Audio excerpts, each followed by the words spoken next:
You feel safe in the United States, but the fact that someone had attacked our country was just a very frightening and unsettling feeling. It hurts. A bunch of families got affected. The whole country got affected. Everybody was up in arms at that point because we were real hurt. A bunch of people died. And it's just a sad day in American history that it needs to be honored and never forgotten. I was teaching a class on American democracy, and I remember going into class and saying that, I didn't see how we could have class on a day when American democracy was under attack. In the 5th grade, I don't really remember, I don't really know the impact of what it was. I think as we got a little bit older and I started seeing the repeat of the days, like remembering 9/11, I think I started to realize how serious it was. But that day, I didn't really realize how big of an event it was. Well, I didn't realize, the impact it would have on like cultural differences and all those things and events. So at the time, I wasn't really aware of it, but looking back on it, like it was a huge moment in time that I was just sitting in my classroom for.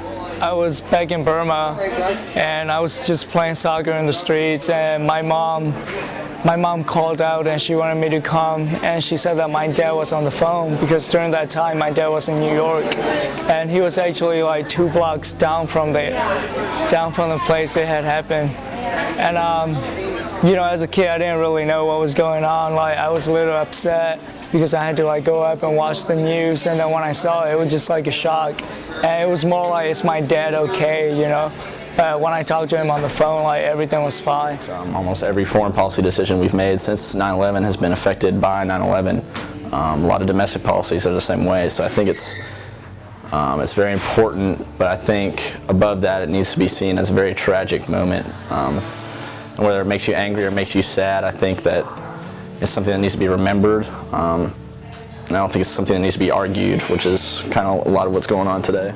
I think it strikes very much at the heart of people who really, were individually affected by the event. And, for my students today, my freshman students who were, so young when it happened, I'm not sure that it has the same impact on them as it had on the people who really kind of experienced it. Just how many people were affected by it, to see all the firefighters come in and how many people were stuck and how many people lost their family members, and how even now it's like it's just another day almost, whereas people, like their entire world changed. Like that was someone's mom, someone's child, and it's just gone.